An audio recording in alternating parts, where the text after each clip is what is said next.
Okay. And here we're going to go with the bone markings of the pelvic girdle and bones of the legs and feet. So let's work on that, shall we? All right, bone markings of the pelvic girdle. As far away as I can. The pelvic girdle is called the pelvic girdle because it is two fused coxal bones that are actually made of 3 different bones apiece. You have the ilium, which is the large projection here. This whole thing, this large, you have the ilium, which is the large projection here. All of this. You have the ischium, which is part of this bone coming down kind of about halfway here. So you kind of just slice this in half here. This part is the ischium, and this part is the pubis bone. Okay, when you take this bone and lay it along as it's supposed to, you'll see this bone is much smaller. This is a representation of a male pelvis. It's missing its coccyx here, but if the coccyx was there, it would be kind of pushed in like this. Male pelvises are not as large round. They have a smaller opening, and that pelvic bone, the coccyx, really kind of gets in the way. Females have a much larger pelvic opening, and the tailbone and coccyx are kind of pulled out and back so that they can't get in the way of birthing. I'm going to use this because it's easier when you see it in 3D like this to see what everything is supposed to be. I'm just going to try my best to have it on camera. So this is the ilium right here. And the ilium has 6 things, and they're kind of all the same. First, you have the iliac crest, which is this part right here, iliac crest. Now this is anterior, obviously, because this is where uterus and vagina would be, and then pelvic, the bladder would be sitting here, and you'd have your urethra running down here. And so this is posterior with the back of the sacrum and the back here. So anteriorly, you have the anterior superior iliac spine and the anterior inferior iliac spine. When I lay it like this, you can see superior here and inferior here. Posteriorly, same thing. You have the posterior superior iliac spine and the posterior inferior iliac spine. And then you have this huge arch right here, which is the greater sciatic notch. So you have the crest, anterior superior, anterior inferior iliac spine, posterior superior, whoa, where's the camera? Posterior inferior iliac spine, and then the greater sciatic notch. If we come down to the ischium forms part of the acetabulum, which is where the head of the femur sits, and part of the obturator foramen, which is a huge opening for blood vessels and nerves to come down into the legs. We split it just in half like this, just in half. So the ischium, for a second, before I just go insane. The ischium has the ischial spine, that is forming the outer edge of that acetabulum. Then it has the lesser sciatic notch. No, start ischium over again. I do apologize. Here's that here's that posterior superior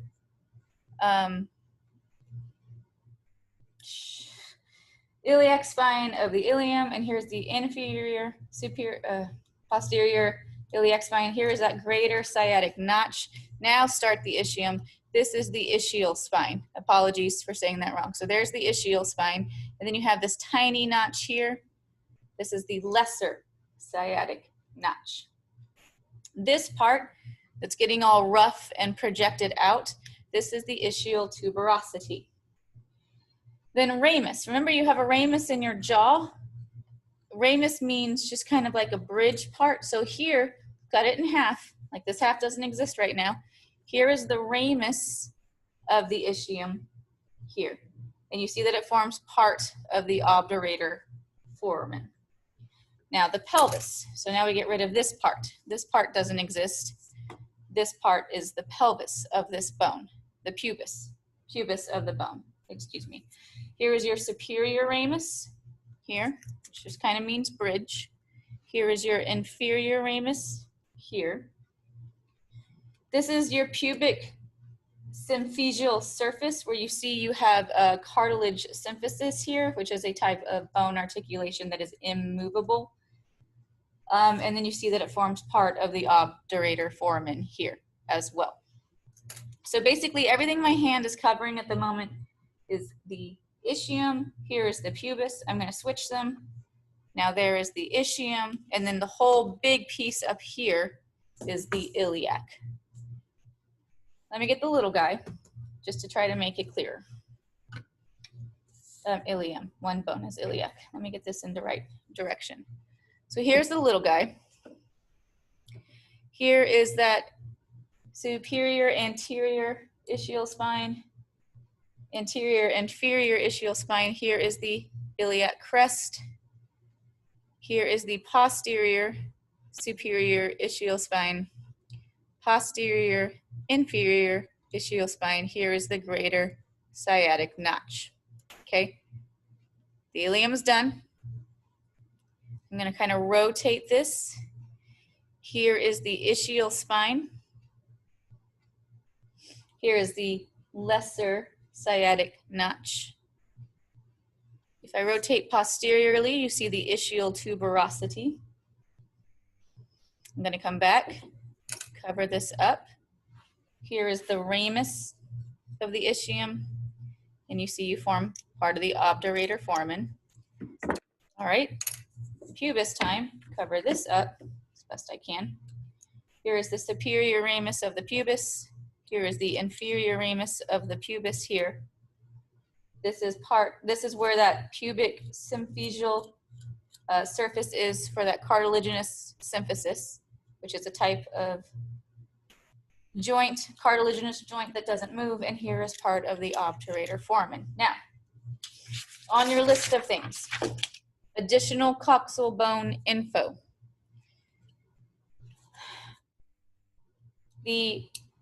All three bones fit into or form parts of the acetabulum.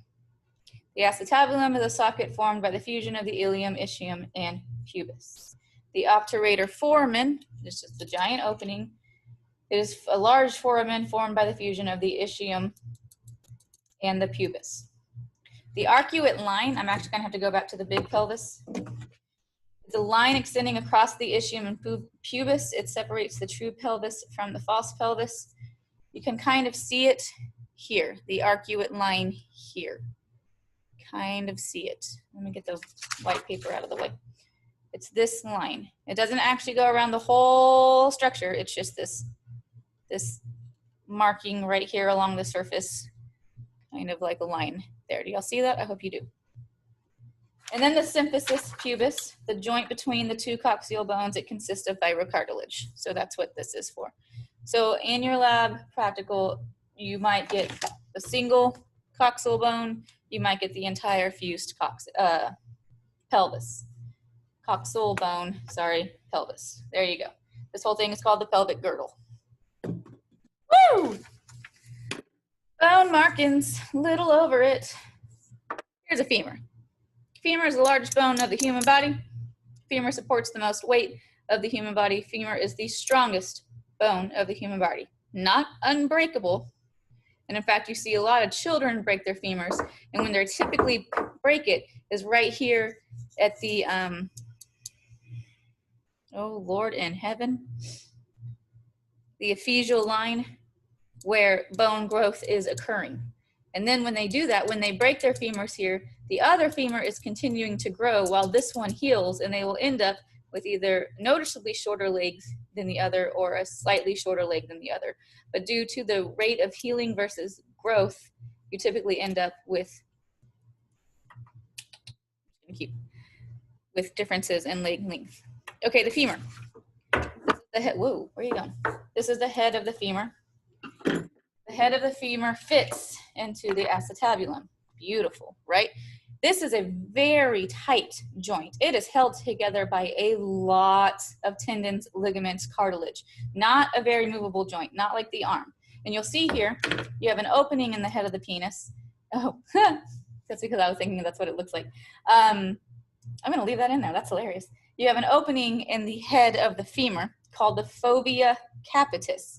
And the reason this is here, this is a binding site for a very, very short, very strong ligament that is also on the inside of the acetabulum. So that's like bound tight. It's not concrete. You can actually still dislocate the femur. It's just a lot harder to do. Need more than one orange piece of paper, apparently. Okay. Okay, so that is the head, and the fovea capitis is this opening in the head. You have the neck. This one is very clear. Obviously, this is the neck right here, this huge indentation. On the, so it's kind of like this.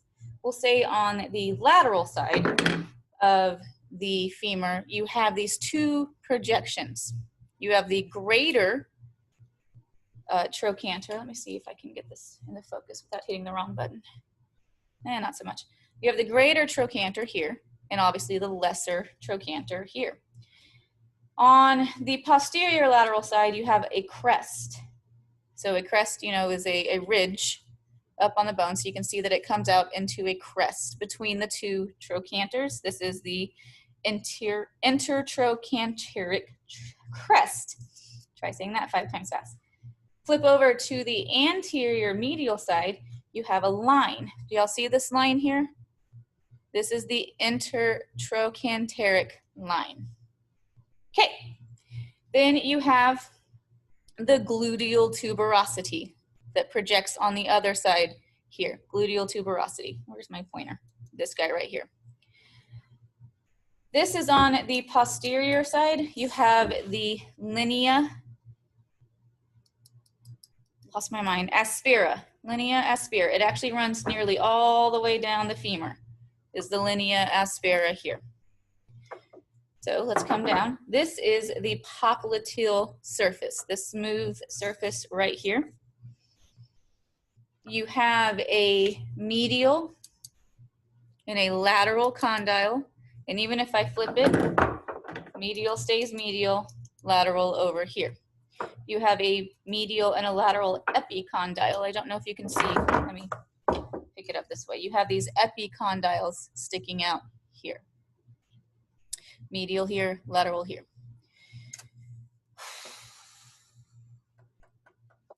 On the back, you have the intercondylar fossa. So obviously this huge opening in the back. On the front, you have your patellar surface, this small indentation between the condyles. Once again, let me pick it up. So the epicondyles here, you have that indentation. That's where the patella sits, kneecap, patella sits there. And then you have the adductor tuberosity as well. It's coming off the side of that medial condyle. So you have the gluteal tuberosity here, and then opposite it, you have the adductor tuberosity at the other end.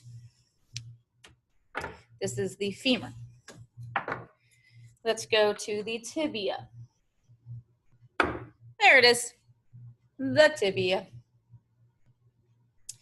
Remember, the femur and the tibia don't actually connect. They're held together by 6 different ligaments with the knee bone, the patella sitting sort of like that, also kind of off of them with all the ligaments. So there's not like a place for the tibia to fit directly into the femur. They kind of are off each other, patella there. Beautiful, excellent, okay. Tibia. If you pick it up, you see these ridges, these protuberances coming up off the top here. Let me go to flat. Oh, there they are. That's better. This is called the intercondylar eminence, or eminences, these two here. And then you have the medial and lateral condyles. You have your tibial tuberosity, which you'll see if I turn it sideways. That projection right there is your tibial tuberosity. Laying it flat the way it would be, like this. It's more like that. You have your anterior border, which is the inside border here, obviously. Come on down to the bottom. You have your medial malleolus here, projection off. And then if I rotate it just slightly, you'll see your fibular notch right here, fibular notch, where the fibula, rests. Okay? Fibula. Got the head, you got the slight indentation underneath it, so therefore you have the neck. You have the shaft of the bone, so the whole thing all the way down. And then if it's where it's supposed to be in the body, you have your lateral malleolus. So fibula is quite nice and easy. And then don't forget the patella. Okay, there's no like specific bone markings for the patella, just patella. If this was sitting on a lab table for you to look at or on a slide for your lab practical, that's the patella. Foot. Oh, the foot. I forgot to look at the foot bones, the tarsals. But we can do phalanges at least and metatarsals, and then I can stop and remind myself real quick. So, calcaneus, talus, navicular, first, second, third. It just looks like we're missing bones.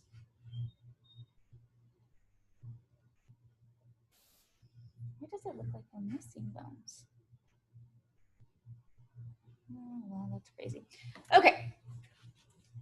Calcaneus is the hill bone, the big guy right here, this big giant piece. And then the tarsals, right? Get rid of those and get rid of the phalanges. Then you have your metatarsals. Meta means before, by the way, if you're not sure. So 1, 2, 3, 4, 5 metatarsals. And then you have the phalanges. Once again, the big phalange only has 2 phalanges, bones, proximal and distal. The other toe bones, or toe phalanges, have 3, proximal, middle, and distal here. Okay, now let me pause for a second so once again I don't tell you the wrong names. Well, look at that, I already told you wrong. Man, I am so good as your teacher. You should be blessed to have me. Talus. Talus, talus, talus, talus, talus. I said calcaneus. Don't listen to me. Never listen to me. Talus bone here. Calcaneus here. Calcaneus is your heel bone. At least I said that right. I just said the wrong bone. Talus, bigger bone. Calcaneus. Navicular. Navicular. Why is it called the navicular? Who knows? Something about boats. I forget what. Cuboid. And if you look, it is rather cube shaped compared to bones. And then first, second, third, first, second, third. I didn't bother to look at what number was what, but these are the cuneiforms, these 3. The cuneiform bones. Talus, big bone here. Calcaneus. Navicular is attached to the calcaneus. Cuboid over here, other big bone of the foot. And the 3 smallest bones are the cuneiforms. Metatarsals, phalanges. Goodbye.